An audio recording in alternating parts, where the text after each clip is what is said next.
Gotta be fucking kidding. Here's the first movie. Did you know I'm utterly insane? Peel that pig and slice him thick. The body count is always bigger. Hi, I'm Chucky. Wanna play? The fucking trees walked in those movies. Hi, doggy.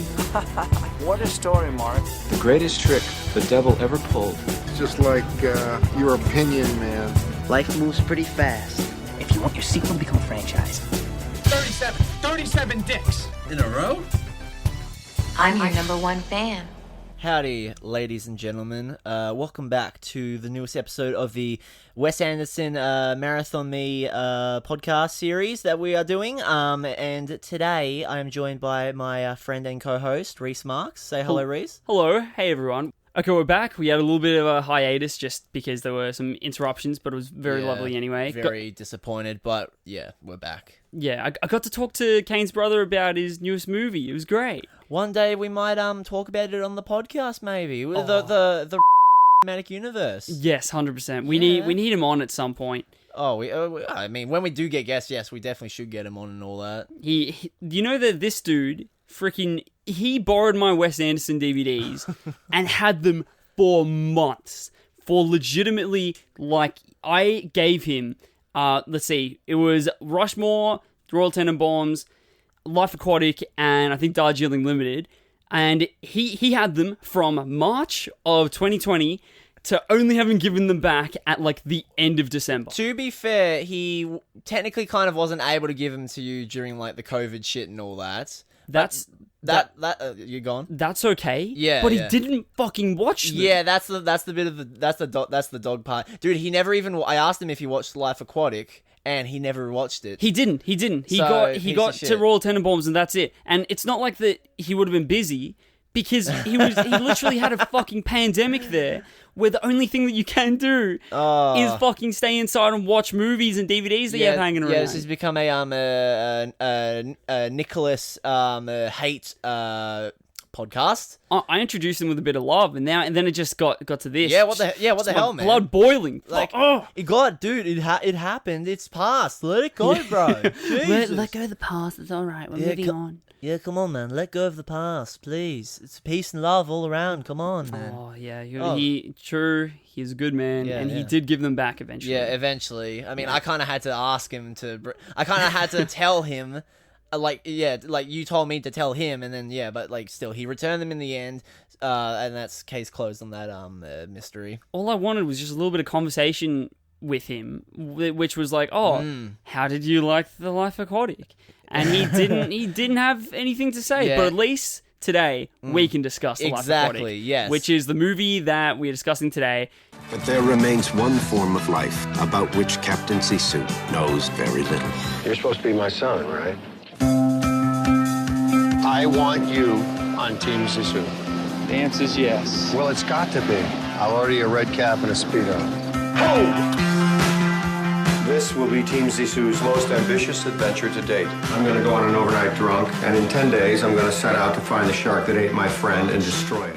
How do you pronounce Steve's name? Steve Zissou. That's how I always pronounced it when I would see posters and like shit on like videos and all that. So I've just always been like Zissou or Zissou. Yeah, Zissou. I think that your pronunciation is quite accurate. Okay, I cannot get it out. I'm like I always would say Zissou or like Zazo. What's that? Wazo. Steve Wazo? Yeah. I would always say it like fucking Tommy Wiseau's name. So, Zissou. Oh, hi, Steve. Yeah. Wait, no. Oh, hey, Ned. Oh, hi, Ned. Oh. So what do you think, Kane? Well, I'm so interested. Okay, so you guys may have heard in the Rushmore episode me talking very highly of that movie, and while I do really love that Wes Anderson movie, I gotta say, I think I like this one just the teeniest bit more than Rushmore. Wow. Oh, that's cool. I cannot wait to hear why. Yeah, like... Okay. I'll save that for later on in the episode. But basically, so alright, I've said this like 3 times already, so I'm going to say it the 4th time. I'm just going to keep saying it. Never knew anything about this movie. I just knew Bill Murray was in it, and he had a funny little red beanie and a nice red blue suit. That's all I knew. So I went into this completely blind, not knowing what to expect, and I gotta say, All right. So emotion. The film actually was very It made me very emotional. It made me laugh. It made me feel. It made me cry. Did it make you cry? It did. It made me shed a tear. I shed a tear. Yeah. Wow, I did not know I that. legit shed a tear. Yeah. I watched this movie next to this man, and I did not notice that he cried. No, yeah. Oh, like, good on you. I Good on you, I feel Kane. like shed one of those manly tears, like a slow tear, the slow singular the single tear. Yeah. And then your beard just absorbed it. It did absorb it. And that is the manliest way to cry. When I was wiping your beard absorbing. When I was tears. wiping my eyes, I thought you were gonna like say something about like, "Hey, Kane, you good, mate?" But I guess just because like people are so used to me wiping my eyes all the time. Wow. Yeah, I guess people wouldn't really pay attention and all that. So yeah. Well, impressive. I'm jealous because I didn't get to that level. Mm-hmm. I did enjoy it. I enjoyed it definitely more than the first time that I watched it. Yeah. I think that it's really, really weird because when I think back at when I watched these for the first time, it was a little bit under 3 years ago. Oh, really? And I didn't realize how much I've changed in 3 years. Oh, yeah. And my appreciation of films and different movies have changed completely. Yeah, yeah. This one, my pretty much overall sort of opinion on it is that the first half pretty slow for my liking. I wasn't that into it. Yeah. I wasn't that engaged. I was like having little micro naps a lot of the time. Yeah. I'm like, fuck, wake up. And then I know literally the catalyst that turned me on for the rest of the movie. Yeah. And that was when Ned made out for the first time with what's her name? I have it here in my notes. You're talking about character or actress? Character. Oh, fuck. Her name is Jane. Ned yes. kissing Jane for the first time. That is when it all sort of turned up for me. Yeah. And I was completely engaged for all of the rest of it. When Owen Wilson got hard in that scene, and then you immediately just shot up as well. Exactly, yeah. Looking at Owen Wilson get down and dirty was like, fuck. Oh, yeah. Count me in. It was good stuff, honestly. Well, unlike this man right here, I was alive and awake throughout the whole movie. And while I will agree that the first half was admittedly slower than the second, I wasn't bored by it, honestly. Like, the film definitely felt long, but I felt like, at least for me, the pacing was like, I thought it was decently paced, because like a movie can have like kind of slow pacing for me, but as long as like there's something to keep me interested, I usually don't really give a shit. Like, I don't know, something like, say, Bottle Rocket, for example, which like has a bit of uneven pacing. It didn't keep me interested because I just didn't really care about the characters and the story and all that. But with with Life Aquatic, it had an opposite effect on me, at least. Especially, it's just like with Bill Murray's with Bill Murray's character, and just like the story that he goes through, it really just got me hooked. I think that when I compare it to Bottle Rocket had like a quite strong opening, maybe 20 minutes to half an hour, that then got me engaged, and then got a bit slow, but I was already into it, and then just before I could get bored, it got me again. Yeah. But with this, I think that it was like a really strong little bit of a beginning, but like only a tiny bit. And then it was just like slow for a while, and I was like, oh god, I can't do this, and then it got me. Yeah. So to start from the beginning, first thing that I noticed in the entire film was that Steve Zissou is a pretty shitty filmmaker. He's not. I don't know why would a whole were they in Italy? Yeah. Do you think? Yeah. So what in the opening? In the scene? opening, yes, where the movie screening is. Yes. So there's this Italian Grand Theatre for the premiere of his movie, where all these people come dressed up in tuxedos and everything. Yeah. Interesting. Setting for a documentary. Yeah. Premiere, but you know what? I guess the Italians just love their animal documentaries. For like a very low budget looking animal documentary. Yeah. It's like a full on red carpet event in Italy. And it's making it seem like it's like the cinema capital of the world sort of thing in that scene. And I could not help but notice that I'm like, man, did he edit this himself? And he's never had, like, the character, Steve Zissou, like, did he edit it himself and did not have enough money to hire an editor? Because it just, like, watching that, like, his film for an entire hour and a half would be fucking torture. I do kind of agree. It felt very amateurish, Yeah. at least from like the little snippets of his film that we saw. But granted, maybe that was the vibe that he's going for, because in that film that he shows, his best friend Estevan dies by the eponymous jaguar shark, and dies on camera. Literally dies on camera. So technically, maybe the lack of editing was Steve Zissou's way of making a snuff movie. Who knows? He wants to go for that nice, uncut, unclean, grimy vibe, making it seem super immersive, Exactly. and it's like a found footage sort of movie. Exactly. Oh my god, like Blair Witch Project. Oh my god, yes. So it's that sort of thing. Bill my Murray god. Bill Murray finds the Blair Witch. Yes, fuck yeah. Yeah. Oh, I forgot when Bill Murray was in the Blair Witch Project. No. I haven't seen any of the sequels though, so he could be in those. For all I know. I have seen the 2016 reboot-ish thing, but I haven't seen the Book of Shadows Blair Witch 2 movie. I could not get 10 minutes through the 2016 Really? one. I was like, nah, I don't think that I'm gonna like this. I thought it would. I watch it with my mum because we like watching like shitty supernatural horror movies together. I thought it was fine, but I don't know. I don't really know. All I can really say is I thought it was fine, to be honest. Although it has been like several years since I've watched it, but yeah, there's not really much I can really say. It was fine, but I don't think I'd ever watch it again. My brother loves the Blair Witch sequels. Like that's like a guilty pleasure of his that he he will defend until he dies. Oh, the second one, like Book of Shadows, looks fucking hilarious. So honestly, I can't blame him. He's like really into the lore of it. Oh, really? And he likes the sort of the direction that the story went in the sequels and how it adapted the first story. So I'm very interested because I haven't seen any of them. Yeah. So that's definitely a series that we can watch in the future. Oh yeah. Another thing that I noticed was that in the theater, a lot of the subs crew are still wearing their beanies. So they're in tuxedos, still wearing the little red cap. Hey, which they gotta show off their brand, man. What I love about that is that I think that it's a really good testament to how, like, in this, that Wes Anderson doesn't care a whole lot about believability and will prioritize style, because no way that when these people are getting dressed up into their tuxedos, they would consider, gotta put the red beanie on. And he doesn't care that it's a thing that people would not do. It's for the aesthetic of it. Exactly. He's got to keep his style up, man. He's got to keep it going. And that's one thing that I love about this movie. Like, I really, really like the aesthetics of it and the novelty of everything. Yeah. That I don't think that I've said this to you, Kane, but I probably want to have my 21st birthday a Wes Anderson themed party. Dude. And it's going to be a costume party. Dude. And it's all going to, everyone has to be in different Wes Anderson themed costumes.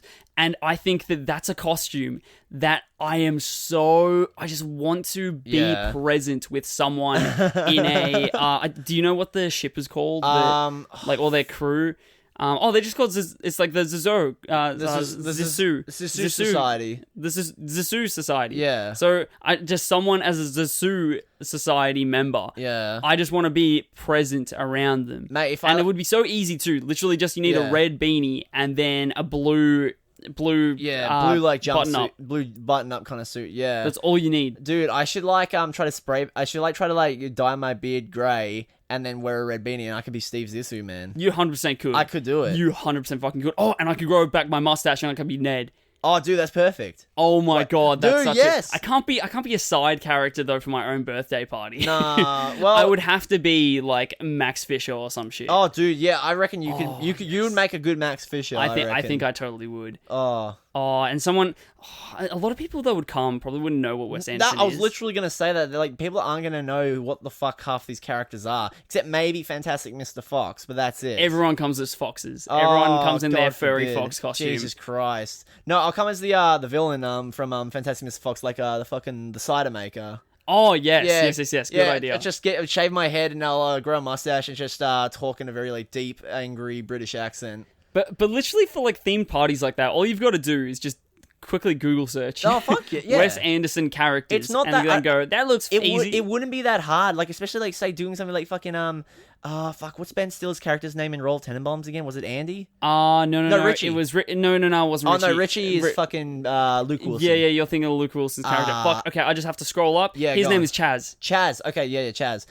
Like, a Chaz outfit would be That would be fucking super easy. All you need is just a red Adidas jumpsuit and get like either get a perm or just get like an afro, like a small little afro or afro wig. Yeah, it would be so easy and so aesthetically pleasing. Yeah, fucking oath, yeah. And like I went to a Quentin Tarantino themed birthday party when I was probably like 10 years old or something. So I didn't know who this dude was. Really? Yeah, had no idea. Yeah. I just went in like a suit and then had like a blue tie or something like that. So I was like Mr. Blue. Oh my god, yeah. Something like that. Uh-huh. Yeah, but how fucking cool is that? I wish that I could get photos from this party because that would be so cool to see. That'd be so fucking sick, dude. Like, I honestly, like, people need to start, people that we know, not naming names, start doing more costume or themed parties. Like, I totally agree. Kane, you've never done one though.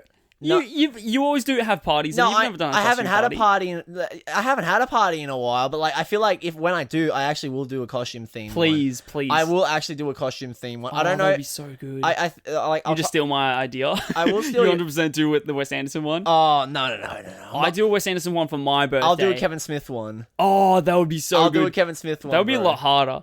Oh yeah, maybe because like there's not that many iconic kind of because everyone in Kevin Smith movies just kind of dresses up. It would be normal like 90s shit. It would be like Chronicon. Everyone would just be Jay and Silent Bob. Oh no, well yeah, I'm not dressing up as them. I'm dressing up as fucking Jason Lee. I'm dressing up as Brody in fucking Mallrats. Yes, bro. yeah. That's probably the thing that comes to mind for me as well. Yeah, fuck yeah. What could I do? Oh, someone comes as the walrus. Oh, dude, if someone does that, they will owe my respect. Honestly. Oh, I'll get someone to come as Miri, and I can go as Zach. Hey, I like that. Yeah, that would be fucking cool. Are you gonna gain weight for it? You're gonna like take it really seriously. Just gain weight. Yeah, exactly. Get like a full on like perm like fucking Zac Efron. Fuck, what's his name? Seth Rogen has. What the fuck? Zac Efron, right? Yeah, no, sorry. It's just because like I don't even know why I got them mixed up. But like whatever. I mean, they are in Bad Neighbors together, so that's kind of relevant. But whatever. I'll pull a season 7 Mac from Always Sunny in Philadelphia and like gain a bunch of weight just for a joke. Oh, perfect. Yeah, it shows how committed I am to comedy. But you're not fat. You're cultivating mass. All right. Yeah, I'm cultivating mass. Yeah, no, Mac, you are literally dying. You are struggling to breathe right now. It's just because cultivating mass is so just really straining on the body. Yeah, sure, mate. I'm rewatching Always Sunny with my brother at the moment because he's never watched it. Oh. And we're up to, I think, season 3. We're near the end of that. Oh. And around that point is when, like, not every episode is as iconic as, like, I was telling Kane this, that, fuck, when I rewatched it, every episode from like season 1 to probably like halfway through season 2 or something, every single episode was like a classic. It's like, oh my god, yes, this one. It's sort of like the IT crowd, that every episode is iconic, where now it's like, oh, there are some that are really good and some that aren't. Just heard the first time that, I just watched the episode where Charlie came up with the Nightman song for the first time, and it gave me goosebumps. Oh my god, dude, I was like, yes. I love watching that fucking scene, man. It's so good. And then I can't wait. It's season 5, right, where the actual play happens, correct? Yes, yeah. Oh, I've still got like a season and a half to go until I'm there. It's like my favorite. It's like literally my favorite episode of It's Always Sunny. I'm so fucking excited, and I'm so excited to like. I'm gonna be that guy that when I'm watching it with my brother, I'm gonna be like staring at his face the whole time, waiting for his reaction. Oh yes, love that. Being like, oh my god.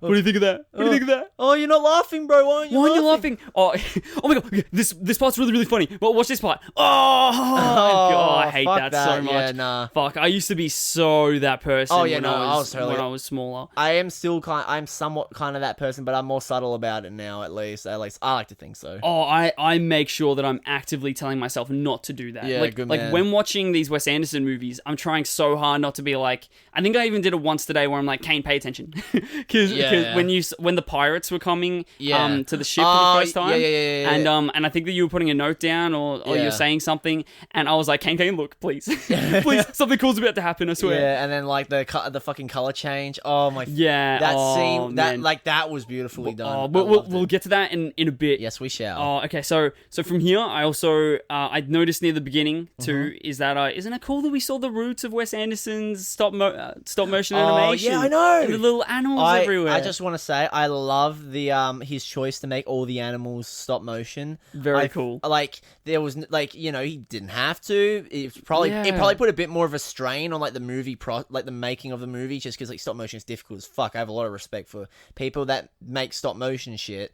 But like, oh my god, it was totally worth it, because like, it's beautiful. Like, it's just like the scene where you see the sugar, whether like the sugar crabs or whatever they're called. Yes, yeah. Like just them fight, that little snippet of them fighting, completely pointless. You don't need it, but it's pleasing to look at, man. It's just it's just pleasing to look at. It makes the whole world feel so mystical. I love that it made it just feel like we're not in the real world. No. And I don't mind that. I don't mind it. For a movie like this, that everything is just driven off of aesthetics, I fucking loved it. The film gave me, mystical is actually a great word to kind of describe it. It gave me a kind of mystical pseudo fantasy kind of vibe, you know what I mean? Yeah, just like nothing, like hidden very low, like very shallow beneath the surface. That you can find these exciting and like magical things. That's really cool. It just really put a smile on my face, honestly. Like, the whole movie just put a smile on my face, not gonna lie. The thing that I think pretty much like grabbed my attention every time that it was on screen, well, more like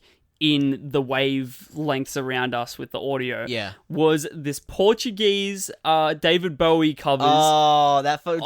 Do you remember his name? No, I don't. I can quick Google search. We'll find that. Though. Just say David Bowie in Portuguese. I'm sure it's probably just David Bowie. Yeah, true. But David Bowie Portuguese. It'll just be like labyrinth, labyrinth stuff. Oh, I love that. It'll be It would be Labyrinth, but just dubbed. That sounds beautiful. His name is Seu George. Oh, so SEU. Yeah. So Sue, I'm guessing, okay. or like Seu. Yeah. Seu George. George. If you guys have not watched the movie or like have no interest in watching the movie, I would say still listen to these Portuguese David Bowie covers. Oh, yes, please do. They are fantastic. And it's like one-man band, him singing the lyrics and on the guitar. It's freaking awesome. Like, yeah, it's just, I don't know, like, it's another thing that like kind of, it wasn't needed, but just putting it there, it's just added a lot more of just like charm to the movie. Yeah, and also like I love David Bowie's music, so I'm like, okay, like it really tickled my sweet spot in a non-sexual way, of course. On the ship, there's a whole like recording studio just for this man to record his music in, which makes no sense on a fucking sea life expedition. That it's like, okay, we need a room on this ship to record the David Bowie covers in Portuguese. Well, look, man. In case he's whole, when he's not doing like, animal research shit, he's making music as like kind of a side gig and all that, for extra money or to give to other sea pirates and all that. It also doesn't seem very efficient with the limited budget that Steve got for his expedition. That it's like, we have to just bring the bare minimum crew because we don't have all this money to throw around, but non-negotiable, we need the musician and the recording studio in the boat. Keep morale up. It's to keep the crew members from committing a mutiny or killing themselves. The shirtless secretary probably only stayed as long as she did because of the music going on everywhere. Honestly, yeah. And then that's probably why. And then when the music kind of like stopped for a bit, she was like, fuck this shit. Like, once she started putting on a shirt in scenes, she was like, yep, nah, I'm done. Yeah, exactly. Yeah, you could tell that she has had enough. Yeah. When she put her boobs away, she was like, no, that's she's started the end. She's serial. Yeah. Well, and also when you think about it, prior to her quitting like their crew, it was when the guitar guy was interrupted by the pirates. That is true. True. So it's like fucking pirates interrupting the music. No, I'm gone. Yeah, never mind like her being worried about Steve losing his mind with this obsession over the shark, and never mind the pirates traumatizing everyone. No. The man dying on the ship too. Yeah. Oh the my. pirate being shot. No. Yo, can we talk about that whole scene for a second? Not yet. We're not there yet. Okay. One thing that I noticed pretty early on is this was when there was the first interaction with Steve and Ned, when Ned was introducing himself, like, oh, hey, this is my mother, and you were with her, like, a long time ago, is that it seemed just, the whole film, like, had a lot less of a professional feel than Royal Tenenbaums, when you compare it. Because there was, like, one example of this is that there's, like, almost constant shaky cam in, like, the whole movie, besides only some few exceptions where it's, where there's, like, a very stable, slow zoom out or something like that. But for the rest of it, it's like pretty much shaky cam the whole time. I could slightly notice it, but not really, to be honest. Did you feel like it definitely had like a little bit less professional than Tenenbaums? Yeah, it was definitely. I did feel like that it was less kind of professionally made than Royal Tenenbaums, because like Royal Tenenbaums was like very like professionally done. Yeah, and then Life Aquatic, it is professionally done, but it has kind of a more like. I wouldn't say primal kind of look to it. Like, it makes it seem like it's a fucking, like, snuff film or whatever. But no, it definitely has, like a pseudo-amateur feel to it. A nice kind of, like, back to roots kind of thing. A more simplified kind of way of making shit, you know what I mean? Like, filmmaking and all that. I think, it felt like it definitely went back to more of, like, a Rushmore sort of style than Tenenbaums. I kind of... A little bit between, probably. Right in the middle. And I kind of preferred that, actually, in this... Oh, okay. I love the cinematography and all that shit of Royal Tenenbaums, but I don't know. Maybe it's just because, like, for me, just seeing these very kind of... these... How would I describe the coloring in this movie? It's like very vibrant. It's vibrant, but it's not like Royal Tenenbaums vibrant, where it's like it's not like I say this in a non-mean way. It's not like burning your eyes out kind of meme. That's why I sort of like the word mystical, because it's like sort of grounded and like feels like that it could be a real world, but sort of like a magical element in this real world where like. If I think of like it has a fantasy vibe to it, then it's like the whole world is just like magic, which is Royal Tenenbaums. It feels like the whole thing feels like false and magical. Where this is just like there's just like hidden mystical elements under the surface. It felt calming, honestly. Like just cinematography wise, it was very calming to me, honestly. And I guess that's like kind of how like the ship captains and all that would feel on the sea, like. The sea provides this aura of comfort, I guess, to someone that is very comfortable with like sailing out in the ocean and all that, seeing all these the beautiful colors of, say, like the sun reflecting over the ocean, the night sky, or the claymation fish, exactly. And like. I mean, I can't relate. Like, I can relate because like it is beautiful to look at, but I also can't relate because I'm not a sea captain and I never will be because I'm fucking terrified of the ocean. You look enough like one. I think you could pull that off. Yeah, I reckon. Oh my god, you would so pull that off. Imagine you with like a sea captain's hat and then a pipe hanging out of your mouth. I do have a pipe. My pipe's more like pipe's more like a Sherlock Holmes pipe, and like a more Sherlock Holmes or Gandalf pipe, not like a sea captain pipe. Because the sea captain one's like more straight out. You know what I mean? Yeah, true. It's not as curved. Yeah. I think another element of this scene, when I try and revisit it in my brain, is that also the audio, it feels like a little bit less like fine tweaked, because when they're talking, then you can like hear the background conversations going on and everything. Like it's not like that the whole world is turned off for these two characters when interacting, where that's how the Royal Tenenbaums felt. Yeah, definitely. Like the whole world turns off for whoever is in focus. And that's a thing that I definitely like about this movie a lot more. It feels like kind of like what I said before. It feels like less like professionally done. You know what I mean? Which I kind of like more, honestly. And there's like not extremely clear voiceover that was done when they were having this conversation. I noticed. Yeah. Like it seemed like it was definitely not the audio that was going on when shooting it. But I did a little Google search, and you want to know why it felt so much less professional? How was it? Because of the low budget? $25 million budget compared to more than $70 million for Tenenbaums. Oh wow! Okay, that is a fucking drop. Almost a third. Jesus Christ. A little bit more than a third of the budget they had. Fuck? Which is weird because like it was a critical success, Tenenbaums. Yeah. I don't know why, and a critical and financial success. I don't know why they wouldn't give him a lot more, but it probably was Wes's own thing that he was like, I want to go back to a little bit of the basics. Yeah, I definitely think that he wanted to do something more kind of simple, more low budget and all. He was like, no, I want to make something a bit more smaller scale, I guess, and all that. Yeah, exactly. I think that's completely It's kind right. of surprising though, because like, you know, filming on the ocean and all that. It's like, it would be expensive and all that, because like, apparently it's like difficult as fuck to like film shit on the. Well, maybe they built a set. They probably like built sets and all that shit, like for Jaws and all that. But still, that's just expensive, man. Like, just buying equipment like that, you know. Did you notice with like all the sets how pretty much I think what they would have done is that they would have built the ship like as in pretty much like the ship on land, and they like cut it in half. You know how they had all those panning shots that went from room to room, and you could see like the wall in the way. Yeah. So it was just like that the ship was cut in half, which is so cool, and just so much effort being put into it. Again, like prioritizing things like set design and a lot of like little things that people don't think about, but it makes a huge difference.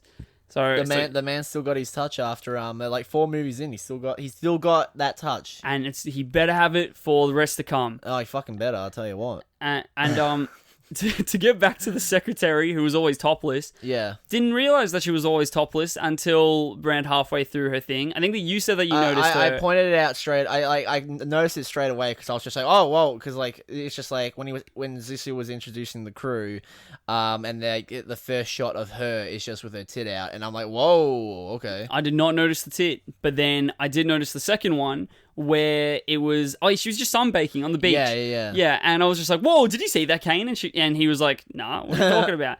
Well, we did not go back. We didn't. Don't worry. We're not hungry wolves looking for nudity. All right, calm down. We had faith that it would just reappear. Yeah. Anyway. Well, look, maybe the second scene of her being topless is actually, you know, it's smart because sunbaking. You don't want to wear a bra when you're sunbaking. You get a tan line. Yeah, you're right. Exactly. You get tan lines and all, and because she's just on a beach alone, so she's like, screw it, just fucking tan the whole goddamn chest for all I care. And then the next time that we saw it, she was just doing like a shirtless run with all the other guys on the beach. Was she shirtless in that? Yeah, she was 100% shirtless. Okay, yeah. But Wes Anderson did it in a very classy way. Way, because you literally would not notice unless you were like, I definitely am finding that I'm paying a lot more attention this time around watching the movies because it's for the podcast, as opposed to last time when I watched him.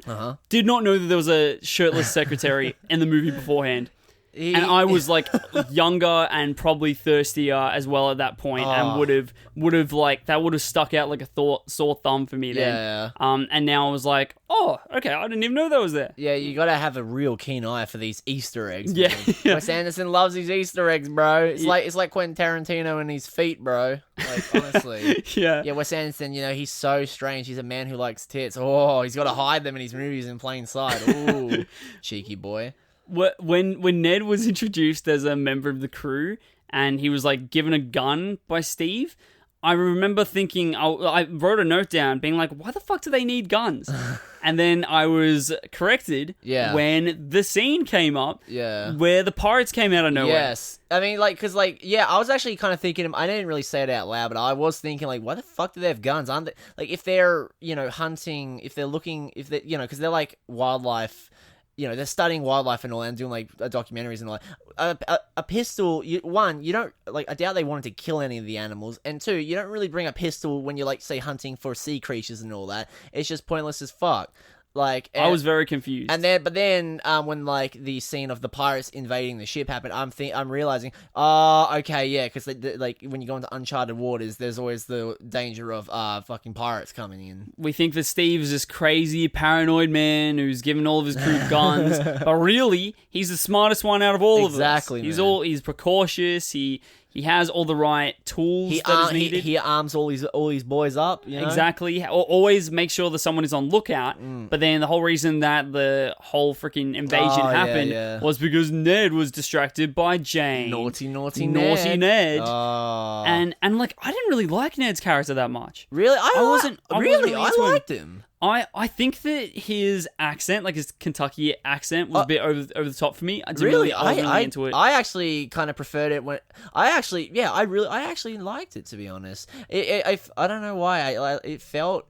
I was more invested in his character than say if he did it in his normal Owen Wilson voice. I don't know why. Oh, really? I'm not saying that I don't like Owen Wilson's voice, but I took him the tiniest bit more seriously with the Kentucky accent. I could not. I'm probably weird for this, but like, there, that's just my thoughts, I guess. Like, I liked his character. He had like kind of, all right, I liked his character, but I think what I liked more than his character was his how he serviced the story, like the father-son relationship that him and Steve build in the movie. I thought it was very like sweet. It was very sweetly done, honestly, because like most of these stories, they always have like this kid that the father hasn't seen like 2 decades comes into his life. He's like, nope, I don't want anything to do with this kid. Nope, fuck this guy. But no, like Steve's immediately just like, all right, yep, I want him. I want to like take him under my wing. I want him to be in the family business. Like, I thought it was one, it was refreshing, and two, it's just so like, it's just very heartwarmingly done to me, honestly. I really liked this one line where they were relooking some footage over. Yeah. And Steve goes, we should introduce a relationship subplot with Ned and Steve in this. Yeah, like he's genuinely trying to like actually like do this kind of shit. My take on that line was his like avoidance of intimacy in reality. And he was like the only, like, that was his sort of shaded by walls way of being like, I want to get closer with you, but it's the character. It's the character of Ned and Steve on this show that I want to get closer. And that was sort of like my ultimate take with the whole thing, with the whole movie, is that Steve is hiding behind his character of Steve Zissou. And this is why he gets so upset when he hears criticisms about his stuff. And that his movies are shit, and he can't take it. He goes freaking mad. Yeah, no, it's just it fractures the cracked ego of his like past glory and all that, and the character that he's like created, and then like creating the character like kind of just hide behind in a way. Yeah, and when people insult the character, like they're not really insulting him, they're insulting the character. And he takes that as a personal attack because that's what he sort of values himself with. Yeah. And there was one shot where he's looking at this TV of the show playing, and he like touches it, and it's like zaps him. Oh yeah. So I took that as symbolism that when he touches the TV, he's connecting to his character. Like, that is me. That is, I am not me. That is me. Oh shit! Oh wait, fuck! I was gonna say something before. I will like just going on to Steve for a second and his character. He's just the whole film. I just wanted to give him a hug, man. He just looks because like there's something about Bill Murray just playing miserable characters that just makes me just feel so fucking like sad. Like that just makes me want to give him a hug. Like, you know what I mean? Because like I feel like this is like one of Bill Murray's like best performances I've seen from like because like, I haven't seen fucking like Lost in Translation or whatever, like films that like he is like Oscar worthy in, but like I don't know, in my opinion this is like one of his best performances because you can tell he's depressed, he's lost, he feels alone, but he's trying to he's trying to cover it up. He's trying to cover it up, kind of just he has this kind of blank expression throughout the whole movie, uses the shark as a distraction in a way to kind of combat these negative feelings that he's having, like these feelings of what's it called, past fame and losing relevance and all that. He really carries this movie. I completely agree. I mean, he has to. He's the title fucking character, man. But like, true title character. But like, also quite unlike in a lot of other Wes Anderson movies, is that like Steve is omnipresent in the whole thing. Like pretty much every scene he's there. Like there's the only other thing that the only other one is like in Bottle Rocket, Luke Wilson's character is everywhere. But then in Rushmore, then Max Fisher is not all the times there. No. There's sometimes scenes of throwing away from him to show other characters. But Steve is he is our eyes in this movie. And that's really good because there's not a hell of a lot of Bill Murray movies where it's just his eyes that we're looking through. Like even in Lost in Translation, where he's fucking awesome. Yeah, man, I love that movie. There's like so a lot much. of like Scarlett Johansson scenes and all that. Yeah, exactly. That's a duet where this is 100% him blasting his lungs out. Yeah. in like singing a song. Oh man, he's so fucking good in this movie. My God. I wish that he wasn't like apparently just an asshole in real life. Is he an asshole in real life? Yeah, from what I've heard. I've heard he's a chill dude in real life. Really? From what I've heard, at least. I wouldn't be surprised though if he was an asshole in real life because like he plays an asshole so good in movies. He and all does. that. So I would not be surprised. You know a Bill Murray performance that I really love? What? Saint Vincent. I've heard of that movie. Doesn't he play like some bastard old man or whatever? Yeah, in that movie? bastard old man, plays it well. Yeah. Heartwarming as fuck movie. Oh, really? Yeah, really, really nice. I remember like seeing maybe like an ad for it like years ago, and I was like, oh, this looks cool. I like Bill Murray. Never fucking watched it. I would never say thought about it till now. It's a movie that I think it's on Netflix. Uh-huh. Legit, if you just want like a very lighthearted and like feel good movie to watch on Netflix. Yeah. Sorry, I just burped. Disgusting. Then search up Saint Vincent. Yeah. And it's just such a chill time. It'll make you feel warm inside afterwards. 100%. I do really want to watch a lot more Bill Murray movies. So yeah, I might actually give that a watch. But first, I think I have a craving to watch another Bill Murray movie. It's the Garfield 1 and 2 trilogy. I just remember the 1 and 2 the trilogy? 1 and 2 trilogy. Sorry, the duology. Sorry, Garfield 1 and 2. There's Garfield 1. There's 3 movies that are Garfield 1, and then 3 movies that are Garfield 2. No, there's Garfield 1, Garfield 2, and then Garfield 3 at the ending credits of Zombieland. That's the only thing that makes me think maybe Bill Murray must have a sense of humor about himself. Oh yeah, because that's so fucking funny. Yeah. Nah, I actually kind of forgot that Bill Murray was actually in the Garfield movie. Not gonna lie. Well, his voice was in it. His voice, you know what I mean? Yeah, his voice was in it. For some reason, I thought he played John, and like that would like imagine getting imagine Bill Murray as John Arbuckle. Who plays John? Oh, it's some like. Some no-name dude that like was like in a lot of like 2000s comedies. He was in Road Trip as like the main protagonist. Oh, I know who it is. I think he works on Robot Chicken. Oh, really? Yeah, he's kind of a really forgettable actor. Not gonna lie, didn't really play a decent John because like John's supposed to be pathetic, man. He's supposed to be a loser, and in this one, he's like a decent-looking dude. Breckin Meyer is like. He's one of those people that I think that like everyone would know his face. Oh yeah. I know his face. He's but, not in like, a fuck ton of stuff though. No, because like like I said, he's only done like really 2000s movies and then like kind of just disappeared or whatever. He's really really good friends with Seth Green and works a lot on Robot Chicken. Oh, okay, well yeah, so not really a household name, but as long as he's doing what he loves, you know, got more power to him and all that. Yeah, good on him. You piece of shit, Breckenmeyer. Fuck you. No, Breckenmeyer seems like a chill guy. Nah, like, yeah, we love you. Come on the podcast. The whole Robot Chicken crew Yeah. would be the just chillest people ever. Yeah. Because they would probably just get baked in a writer's room and be like, this would be so funny. So imagine the Care Bears, but they're fucking or something like that. They would do... I thought you were going to say, imagine the Care Bears, but they don't care. But they don't care. They're not caring. Well, that's what they did with My Little Pony. There's a skit where they're like, what about My Little Pony?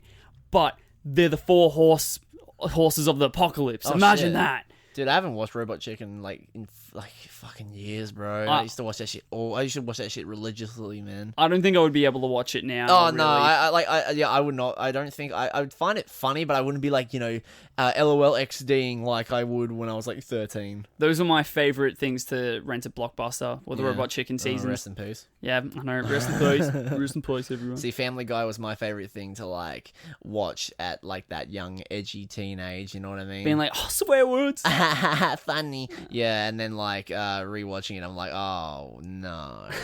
Or actually, no. To be fair, old Family Guy I still find actually genuinely funny. I've been quoting fucking. You know what Brian's first line is in the series? What? Oh, is it the Oats ahoy? Whoa, ass ahoy. Oh, hey Peter, it's 7 o'clock, and you still have your clothes on, and you still have your pants on. What's the occasion? Like, just I don't know.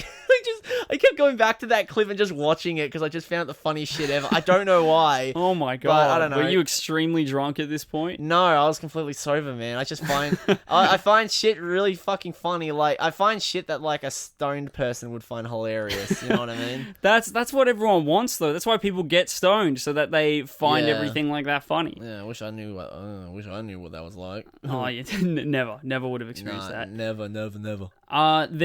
So to get back to also the best scene, the gunfight, is that I love the escalation of it. Yeah. Like, it also just opens with this really, really nice slow pull out of Steve when he's like in like having like a sauna sort of thing. Yeah. And it's like the first time that you really see him like relax in the movie. Yeah. And then it could not be more of a contrast that it's like, someone's knocking on the door. Oh, okay, they're trying to kidnap your son. Oh, shit. And they're trying to raid the boat. Right. Fuck. And feels bad, man. And like probably the thing that stuck out to us was then when Steve just has his meltdown and he just fucking snaps. And the whole color of the scene changes. It goes from this blue, this melancholic blue saturation to really warm, orangey sort of the light. classic Wes Anderson kind of saturation. Yeah, exactly. And it went from Needle in the Hay scene to These Days scene. Oh, if my you get God. me. Yeah, I get you. It went from that in like a one shot transition. And it was fucking awesome. And dude. Steve kicked ass. Dude, I don't know why. I'd never thought, because like I said, I didn't know what I was getting into with watching this movie. I never thought that I would see the day where I see Bill Murray with a gun kicking the asses of Filipino pirates in his underwear. In little blue speedos, wearing a dressing gown. Yes. Like, what the fuck? So badass. Oh, I love it. I loved it so much. Now I just want to see him in a John Wick movie, man. Yeah. Oh, yeah. He's Like, gonna take over. Oh, please. You know how like Jack Reacher. He'll be the villain for part 4. Oh, that would be great. Yeah. I'd love to see that. Yeah. You know how Jason Bourne has different actors that are taking over him. Oh, yeah. It'll be Bill Murray next. Yeah. That would be fucking cool. Imagine have you seen Gran Torino? Yes. I fucking love Gran Torino. Imagine like a Gran Torino, but with Bill Murray. I would actually fucking love that. Everyone listening, picture the Gran Torino movie poster, but Bill Murray in that instead of Clint Eastwood. That works, right? I feel like... Can you picture it? I can 100% picture it. Like an older Bill Murray. I like he could picture like that. wrinkly as Elton John. Elton John. Fucking... Clint Eastwood, you mean? Clint Eastwood. Well, how the fuck did I get Elton John? I just said Clint Eastwood they're both before. They're both old, leathery men. And now that you've pictured Bill Murray in that position, now picture Elton John in that position. Elton John just in the fucking, like, say, what's like an icon... him in the Queen of England outfit during one of his old concerts. Yeah, picture him in that. Picture him in that in the Gran Torino movie poster. Oh, beautiful. Does not work as well as Bill Murray, which makes me think that Bill Murray must do it. Oh, yeah, please. And in this scene, Jane says a really weird line that I don't completely understand. Oh my god, yeah, I don't understand it either. Just before Steve's meltdown, she says, "I need to find a baby for this father." So I don't really understand. It would sound way too wanky and grasping at straws if I try and make sense of it live right now. So I won't even attempt to. We'll be here all day, man. And exactly. I got business meetings to go to. Yeah, exactly. So I gotta be working the corner in like 2 hours, mate. All right. Yeah, he starts at 10 p.m. every night. Yeah, like come on, I can't keep my customers waiting. On the corner between Flinders Street and Elizabeth Street. Oh, fuck off! Where apparently a big fight broke out last night at 4 a.m. Yeah, according to Kane's dad. Oh god, yeah, you guys had to have been there, man. Like my dad said, it was fucking mental. Said it was crazy. Yeah, and fucking crazy, cunt. Yeah, fucking oath. But my favorite thing about the story was that apparently Kane's dad started playing guitar when the police showed up. Serenade them. To serenade all the beaten up bodies on the ground. All the lost soldiers in this fight. He starts singing Portuguese David Bowie. Okay, now you're just this is just culturally appropriating, bro. No, the measure tone thing was fine. Measure tone. Why does that sound French? What the fuck? I know. I thought that it was French at first, but then actually, Portugal is near France, I think. This dude seemed like he may have been Brazilian. Yeah, perhaps. And so I didn't really understand that line, but it's okay. We'll just move on. We'll just have to watch that. some analysis videos. Yeah, exactly. Get back frame by frame analysis. Exactly. The second gunfight probably didn't hit me as hard. Because... No, me neither. Because we already got a taste of it before. So I will say though that the one thing that I did love about it is the scene where Jeff Goldblum gets shot. Okay. And I thought he full and died. I thought they just full and killed him. They just killed him bang. I feel like they should have actually done that. But then again, it would kind of make it a bit of a darker mood. Well, actually, no, because they had fucking death at the very start with Esteban dying. Yeah. And then yeah. when we will get to that later, probably the other death that just happened out of nowhere. Yeah. So, like, I feel like they should have just killed him off. That would have been funny. I feel like that would have just been darkly funny as fuck, honestly. I think it would have been funny, It would have, like, given me Rushmore vibes, not gonna lie. I mentioned this when we were watching the movie that yes. Kane disagrees with me, but I am not a Jeff Goldblum fan at all. Please, shit. Please. Oh, he's now hitting the microphone because he's so fucking angry. Fucking angry, bro. Yeah. I don't agree. If anyone has an opinion that disagrees with me, I rage. But anyways, please elaborate. There's something about him that I don't really like. I can admit that he's a very sexy man. Oh yeah, he is very attractive. All right, good. So you're not dissing his looks. No. Okay. I'm not like he's ugly, so I hate Thank him. No, fucking God. He just doesn't. The vibe that he gives off, I don't really like that much. You don't like Jeff. My name's Jeff Goldblum. No, no. I can't. Do not try. I used to try, right? But then I used to, that makes me just sound like fucking I'm depressed or something. I used to try, but I gave up. But I finished trying. Oh God. I just don't like what he's putting on the table. I probably liked him the most in this movie than any other thing I've seen him in. Yeah. Like I really don't like him in Grand Budapest Hotel. But I will get. I didn't more know specific. he was in Grand Budapest. So spoiled it. Sorry. Oh no, you spoiled a cast member. Oh shit. I really just really don't like him. I don't really like his aura. So then we can sort of move on from that. No, there's nothing. He hasn't done anything to me when I was a child or anything. Like, I have no resentment for him because of that. Cancel Jeff Goldblum. Yeah, it just doesn't cancel The Fly. Doesn't stimulate me. I don't know. I think maybe too monotone or something. I mean, there are a lot of people that do take issue with his acting, and I don't know why. Like, I've never had really I've never had a problem with his kind of style of acting. It is, I will admit, it is monotone, but it's like not the Quentin Tarantino monotone, if that makes sense. Yeah, You know that's what I fair mean? enough. Yeah. One of the only actual like live action biological animals that show up in this movie is just in the middle of the second gunfight. Yeah, you just start freaking out. You freaked out over this. There's just a python just hanging out like right next to Steve as well as Klaus, like as they're shooting. A big fat yellow Burmese python just chilling. Yeah, big one, just right there. Like its head is like a couple of centimeters away from Steve. No attention is drawn to this snake being there. None. And like just if there's just a random Burmese python hanging out, that like in the actual filming of it wouldn't be dangerous because it would be tamed. Yeah, but obviously. In the context of the film, fucking, that would be so dangerous. They're probably more of a threat than the freaking pirates on the island. They needed to use it as cover, bro, because they were getting shot at. It was so strange, and it was so like, is that a snake? That's a fucking snake. So would you rather that is a live snake. Would you rather take your chances with ditching the cover and potentially getting shot, or stay undercover and have a small risk wrapped around this snake? Well, the snake could attack you, but it could also attack one of the other several crew members that were there. Should have used it as a weapon. Picked up that snake, thrown it, sort of put it around like a lasso. Oh my fucking God! And then just thrown it. Yeah, thrown it at one of the pirates. Oh, that would have been great, honestly. The Great Escape. Yeah, just like just like kind of like how people would when they're using a belt to belt someone, just you grab the snake and just like start belting them with it. Yeah, exactly. You're gonna have to get a lot of people to do it, since like that Burmese python looks heavy as fuck. Yeah, that would be a heavy snake to pick up. Crikey, mate, this is a real heavy cunt. Fucking hell. I didn't think that it was necessary having the second gunfight, because I think that a bit of the charm of the first one was that it was just so out of the norm. That's why I love that scene. And like, the second one is fine and all that. They had a nice Zissou and Ned, they have a fight near the start of the third act. Then they make up in the hotel like halfway through the gunfight. That was I think like the one thing that kind of stood out to me, apart from Jeff Goldblum just getting randomly shot in the chest. Yeah, true. Yeah.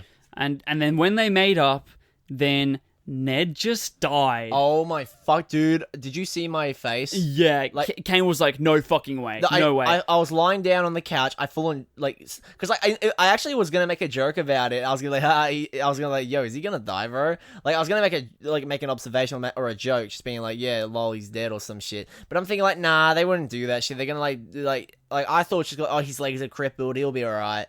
And then, yeah, it just fucking dies. And I full on like sit up, stare at the TV, and then I full on like I lie back down, and my mouth is just like agape, just like just in shock and disbelief. I'm just like, what the fuck? You looked back at me and was like, is this real? This is a joke, right? I legit, like, could not even comprehend what the fuck I was looking at for a second. I totally forgot that happened. So I thought, what I thought it was going to be, I thought that it was a bait and switch because they didn't show the burial at sea of the pirate that Steve killed.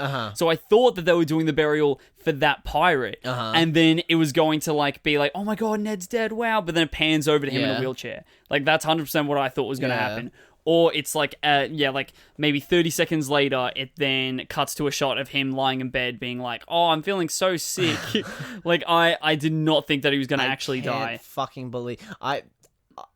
I think, you know, good, not good choice, but like, you know, it was like a big like shake up and all that, more power to him, but like, holy shit, I spent like just several minutes in silence just processing that shit, man. I was like, dude, like, come on. Although, like, you know, I feel like, you know, the relationship between him and Zissou was like, I feel like they explored enough of it, you know? Yeah, that's fair enough. So, yeah, but like, Jesus, I didn't think they'd actually kill him off. You know what sort of didn't go anywhere though? What? Was when fucking Angelica Houston's character mentioned that Ned couldn't possibly be Steve's son because that didn't go anywhere. Because Steve's shooting blanks. And that was just kind of like, it was like, okay, maybe it's intentional to be like, it doesn't even matter if they're not biologically. That's what. I think they must need each other. I think that's what they were probably going for. It's like, maybe he is, you know, not a real biological son, but he's the son that Steve needs / really wants, you know. And maybe that is where the line, I need to find a baby for this father comes in. Oh my god! Wow, full circle. This is deep, bro. Holy shit! Because I didn't know Christopher Nolan was writing this shit, bro. Oh my god! What I thought was happening with that color change was that maybe all the stuff in blue was like in his mind, sort of like Steve's horrible, melancholic state of mind. Yeah. And then when he's like, fuck, I'm taking control, that's when it's like, oh, everything's getting a lot brighter and happier and like, good on you, Steve, sort of thing. So I thought that maybe that line was like it was sort of, it was in his imagination. Jane never said that. That's just what he heard Jane say. I'm definitely reading too much into Jane's it. not maybe it's just Jane's not real. Maybe Jane wasn't real in that scene. It was like a fight. It was like a Fight Club thing. You know? She's like a maternal symbol in the film because she's pregnant the whole time. Because also the pregnancy didn't really go anywhere. Not really. Yeah, it was just kind of just there. It was like, okay, yeah, cool, you're pregnant. All right. Yeah. Good job, Kate Blanchett. You're pregnant. All right, sweet. Good job. And also, it wasn't like until near the end where like Noah Taylor had his first line as well. Was it near the end? Because he did have a few lines during like the middle, like a little bit during the middle. It was I only noticed like near like third quarter, near the end of the third quarter. That's when I started noticing that he had lines. Yeah, because I thought that he would have put on his American accent, but no, he had the full on Australian. He had the full on. No, because I was literally gonna tell you. I was literally gonna say, I was like, "Yo, is that Noah Taylor?" Because like, you know, I know him from like fucking Charlie and the Chocolate Factory and fucking Game of Thrones. So I was like, "What the fuck is that him?" And then like he starts talking the Australian accent. I was like, "Oh yeah, that's totally fucking him, bro. Holy shit." I have fun facts about Noah Taylor. Go on. My dad acted in a couple of different movies when he was younger. Really? Not anything, like, it was literally just like extra sort of work. Was it porn? And what? Was it porn? Yeah, a little bit. Okay. Nah, he could take that. Yeah. He was in a movie called Loverboy. And that was like the lead in that was played by Noah Taylor. So oh really? Yeah. And dude, I think your dad. I think either you or your dad has told me about this story before. Maybe. It sounds familiar. The anecdote that my dad always attaches to the story is that Noah Taylor had the worst car out of everyone there, and it was like, and it's not to be like, oh, look at the dumb bitch. It was like, no, it's like to say how actors actually aren't that rich and like don't like you don't really start making a lot of money being an actor until like you're really a big name sort of thing. I was gonna say it's like, you know, he's an actor, but it's like Noah Taylor isn't really a household name, you know, because everyone else that was like working on the set had their own jobs and stuff, but because Noah Taylor was just like an actor primarily, then didn't have that much money, which that's just my dad's anecdote that he's told me a lot of times. Beautifully said. But it probably was the first time ever that I considered, oh, wow, so if you're on the TV, it doesn't mean that you're rich? Wow. I know, right? It's crazy. And yeah. Jesus. And then after Ned dies, finally Steve gets to meet the is that what you think? The jaguar gets to meet the jaguar shark. Yeah. Did not know it was that fucking big. Oh, dude. All right. When you were telling me, being like, "Oh, that's so big," in my head, I was gonna be like, "I'm not gonna talk. I don't want to talk." Like, I was just not talking throughout that whole scene. Like, that was the scene that made me cry. The scene that made me cry is like when he sees the thing, like when he sees the shark for the first time. I was like getting very choked. I was like, "Oh my god, this is beautiful. This is beautiful." And then like when he starts kind of breaking down, because like you don't see him like he stays all stoic and all that for that whole movie. When he starts breaking down, they're all kind of like comforting him. That's what broke me. That's what fucking made me start crying. Just because I don't know. It feels like in a way kind of a relatable thing to see like this man, like, you know, he's trying to he's clearly broken inside, and he's trying to, like, you know, bury that down. But you know, after it's just, I don't know. I guess in a way, seeing the shark and all that, and finally finishing his mission and all that, so to speak, it was kind of like closure for him in a way. And after that, he just felt like he could just kind of just let's just breathe again. Does that make sense? Yeah, my take on it was when he said the line, "Nobody ever remembers me," and then starts starts crying. Yeah. Is what he's talking about there is that nobody ever remembers the real Zissou. Yeah. Everyone just remembers the character. Yeah. And that's when, so him seeing the jaguar shark is like his film has ended now. Yeah. So now he is him. He is the actual man, Zissou. Yeah, not the character. He can say he's like, it's his way of like seeing the shark and then seeing it swim away. It's his way of kind of saying goodbye to the character of Steve Zissou. Yeah, and he can finally encapsulate him. Like, he can finally be content with just himself as a person. And then also, I think that it was symbolized in like everyone all touching him, like touching his physical presence. Yeah, instead of the shell of his character. Yeah, exactly. No one really. I don't think there's anyone touching him in the whole movie. No. Whenever he goes in to kiss someone, they always go away. No one's really affectionate towards him in the movie. And then when this happens, everyone touches him, almost confirming you are a real person. You exist. And we know that you exist, and now you know that you exist. Yeah, I'm gonna start crying again. Yeah, bro. so that's awesome, Kane. Good on you. That's fucking mad. I love crying in movies, and I'm jealous. Oh yeah. I actually really love crying. Like last movie. Sorry that I may have ruined it by being like, "Damn, that shark's big." No, it's fine. I think like, cause like, I think the last movie I cried at was like fucking like Return of the King, like start of 2020. But like, yeah, I don't know. I really enjoy like crying during movies and all that. To be honest, like, yeah. I love that I'm just imagining now, like you're starting to tear up, and I'm just like, Kane, look at the shark. Oh my! Look how big the shark is. That's cool. Well, if I was like watching the movie, say like no, I can't say the names. With like any of my close mates, you know what I mean? Yeah. Like it makes me seem like I'm not close mates with you. So I'm like, oh real my god, close that mates. sounds awful. No. Like if I was watching it, would say like this guy right here. Oh, okay. I would not be able to like get that same emotional level. You know what I mean? Oh, okay. Yeah. Thank you. What I really like is that when we watch these movies together, we're pretty in silence for most of it. Yeah. And I think that we're respectful in when there are scenes that there are certain scenes that I just want no one talking to me. Yeah. And like an example of this, that it also like it really like it makes me so angry whenever someone will interrupt when you're watching a movie and watching like a really emotional scene, and even though that it's not their fault. Like, I was gonna say it's not their fault, but like they still like feel the need to do it when it's like, come on, man, the movie, bro. It's just because they just don't get it. Yeah. Like they just don't get. They don't get it. They just don't understand. Yeah. No, they just don't get the way that we're feeling about it.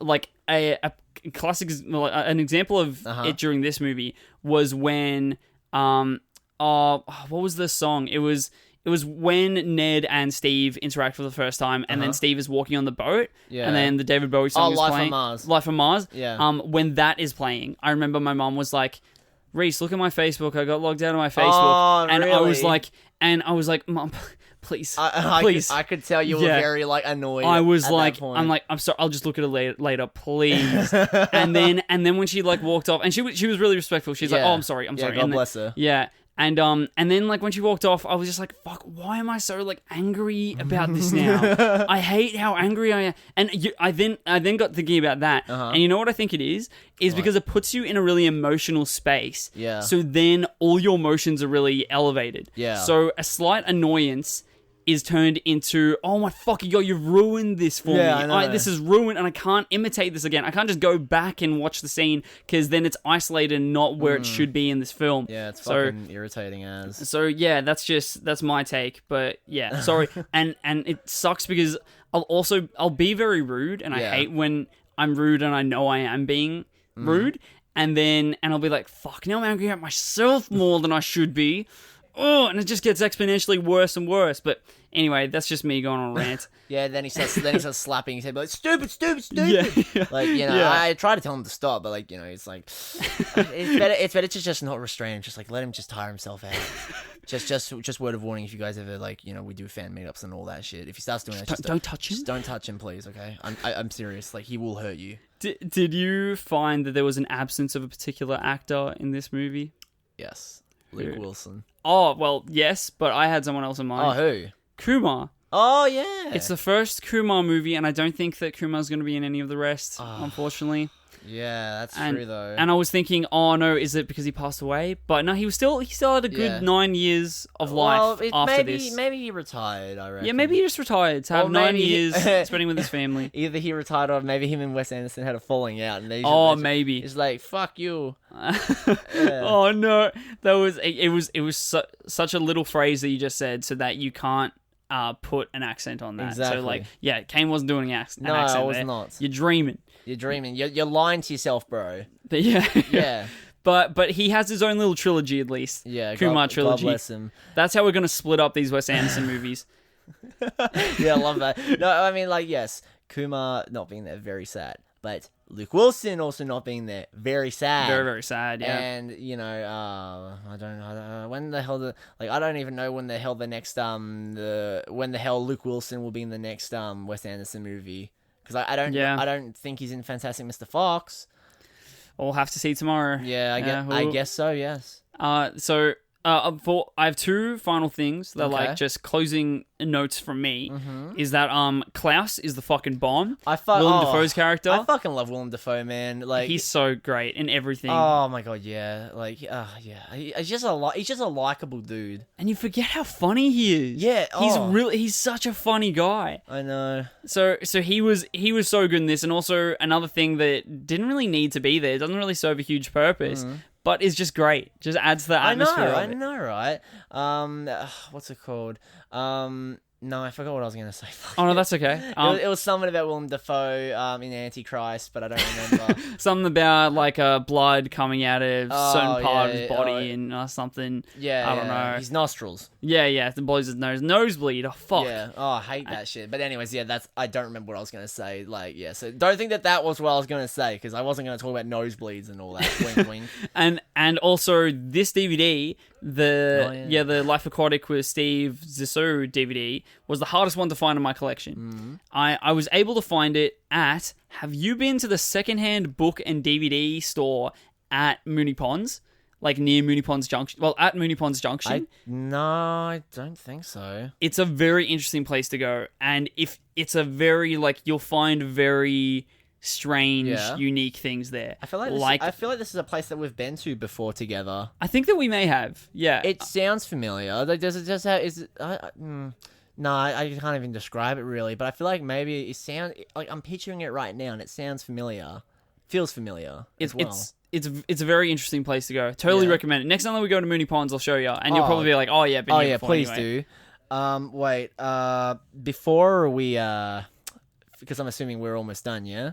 Yeah, I think that I'm pretty much finished, yeah. Now, I have something that I need to show you. So, alright, so what do you think the Rotten Tomatoes score for this movie, for Life Aquatic, was? Okay, so I would say it would probably deserve something like an 82. Uh-huh. Yep. 82, you reckon? Yeah, 82. I would say critics, 82, and then audience, like, 59. Okay. 1 second. Let me just get it to load. And then reveal it to me first. Okay. What? Oh, did did I guess You it? literally guessed Oh it my the wrong fucking way God. around. What? You guessed it the wrong way around. What the fuck? This is audience review, critic review. Like, Rotten What the Tomatoes, fuck? it's not like, all set in stone and all that, because, like, fuck that site. But still, like, 56. I literally, I looked at this, and I was literally just about to tell Rhys, but I was like, no, save it for the podcast.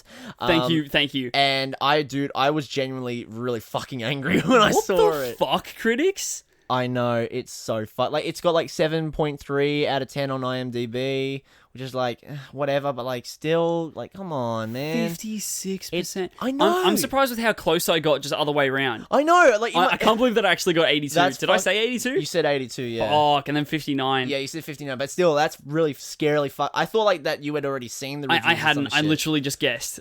I swear. Oh my god, dude, that's fucking crazy. What actually. the fuck? I thought the audiences would hate it. Like right away when we finished, then Kane and my dad had a little interaction. Oh, yes, yeah. And my dad, Rob, said that he was robbed of 2 hours of his life watching this movie.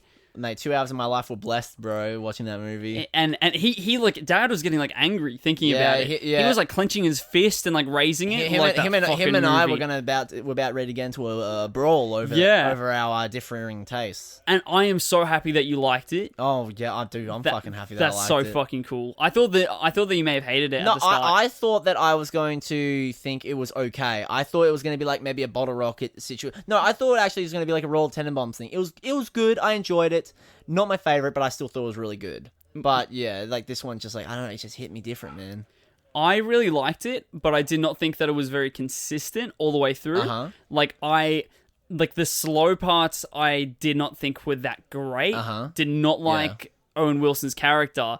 Like I liked his purpose, but did not like the character, and that sort of took me out of it a little bit. But the aesthetics of it, I love, and it probably has some of the most iconic. The most iconic style for me that came out of it.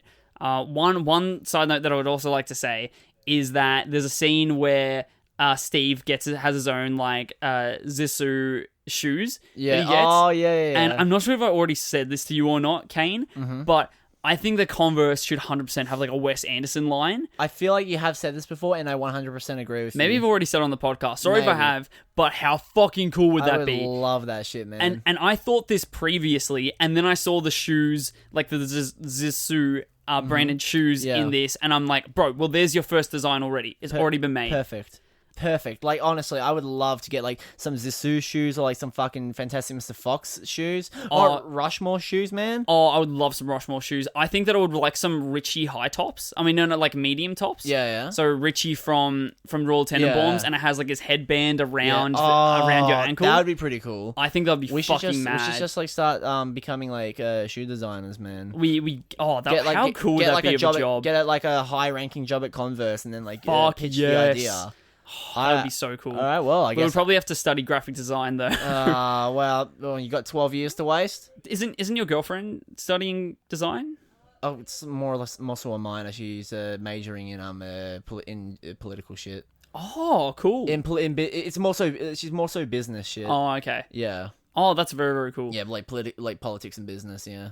Well, thank you everyone so much for listening. I had a fucking great time talking about this movie. You and me both, man. I had a great time talking about this movie, watching this movie, and just, I'm probably going to think about this movie all night tonight, not going to lie. The two movies that we watched today, I had such a fun time with. Oh, yeah, same. And when first watching them, they were probably, like, lowest on the list for me. Really? Yeah. See, watching these movies, had no idea what I was expecting, and pleasantly surprised by both. Definitely. Yeah. Well, although one will definitely top the other. Thank you so much, everyone. We'll catch you next time, and have a lovely week. Yep. Goodbye, everybody. And don't forget to check out our Facebook page at Marathon Me Official, all one word, and our Instagram, MarathonMe_official, to keep up to date on the podcast. And hey, if you want to get into contact with us, email us at marathonmepodc, yes, the letter C, @gmail.com. Like a podcast without the arse.